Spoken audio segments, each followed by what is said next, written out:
Amidst the wisest words old Master Lao Tzu committed to bamboo as part of the Tao Te Ching philosophy was the following warning: those who have knowledge don't predict, those who predict don't have knowledge. I mean, for starters, get absolutely f***ed, mate, we've got a channel to run here, but yes, admittedly, he might be onto something. Year on year, wrestling writers like, us fail to heed these words. It could be because speculation is precisely what makes following this great sport so fascinating. Or it could equally be because WWE's patterns and habits are so well ingrained that they're about as predictable as this cat pouring at the door for 5 minutes and then not actually wanting to go outside. What is wrong with you, Mittens, you little twat? That being said, however, WWE's gross unpredictability is, paradoxically, their most predictable thing. This year, that's arguably been truer than it ever has been before, and it's made most of us, ourselves included, look like total occasionally. My name is Adam Cleary, and these are 10 WWE predictions that everybody got completely wrong in 2018.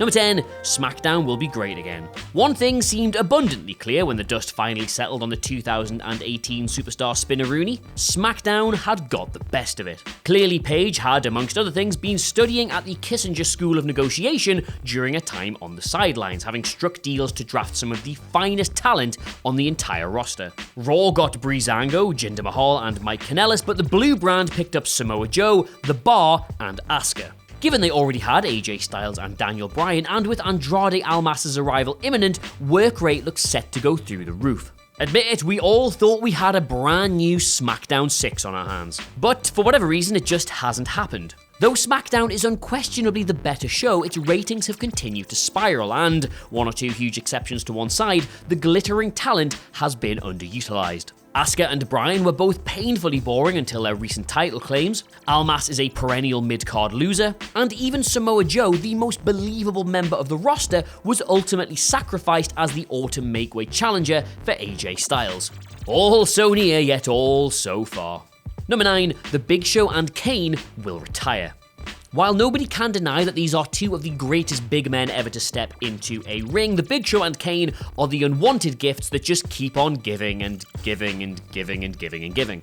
The twilight of both men's careers seems to be going on forever. Even being elected as an actual mayor, not a comedy mayor with a sash and a big key, but an actual mayor, hasn't persuaded KANE to give up the ghost. Instead of hanging up the leather mask to concentrate on his political duties, Glenn Jacobs instead shrewdly creamed some of his crown jewel fee off for his Knox County constituency, all while pocketing the difference. At the best of times, The Big Show had all the maneuverability of a barge, and time has not been kind. Despite getting into the best shape of his life for a possible WrestleMania match with Shaquille O'Neal, nothing actually materialized, and we were all just told he was quietly retiring. But no, nothing, they're both somehow still here. Number 8, the network price will increase.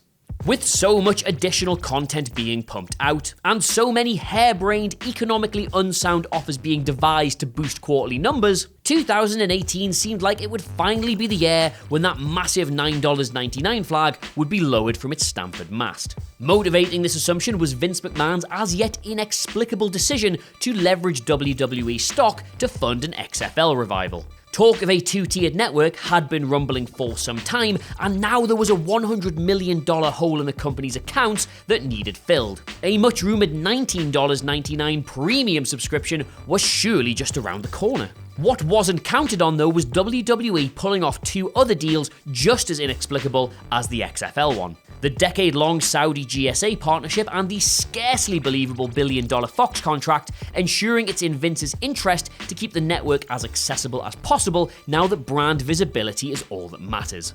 Number 7, 205 Live will be cancelled. When WWE surveyed fans on 205 Live around this time last year, it seemed as though the writing was on the, well, if not the wall, then certainly the ceiling for the crew of high flyers.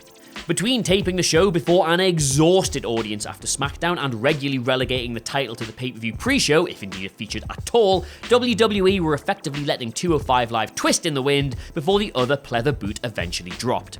Surprisingly, that survey wasn't designed as confirmation bias for a network cancellation, but actual market research.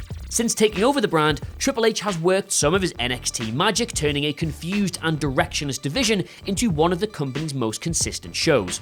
The stories are good, the matches are often great, and going into 2019, 205's alive and booming. Just a shame that nobody's watching it.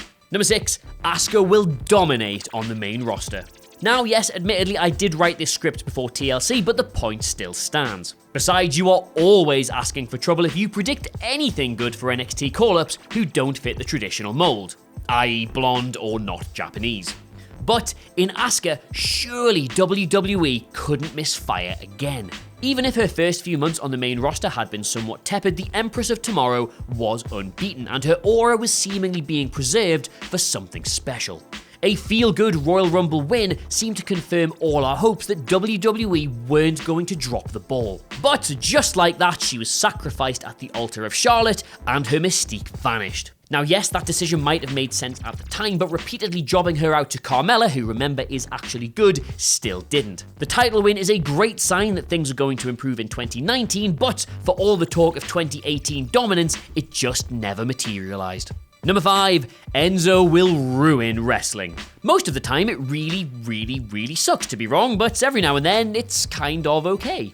A bout of the sniffles kept ENZO out of his early January engagements, but having revived 205 in his own image, he looked set to be rehabilitated on the main roster. Then news broke of certain, let's say, allegations, and he was promptly shown the exit door. Literally 1 day later, Triple H took over 205 Live as his new pet project and set about undoing all of ENZO's air quotes good work. Though the claims against Amore were ultimately dropped, the stories emerging from the case, and indeed his behaviour following it, made any future with WWE untenable. I just think, were it not for Big Cass booting down that bathroom door, he might have stepped up in his absence. Number 4, Roman Reigns will beat Brock Lesnar. Well, I mean, yes, obviously this did happen eventually, but even then it was spawny in the extreme. You see, the only certainty besides Brock leaving WWE, and we'll get to that one in a bit, was that Roman Reigns, a big dog, would become the top dog in his place.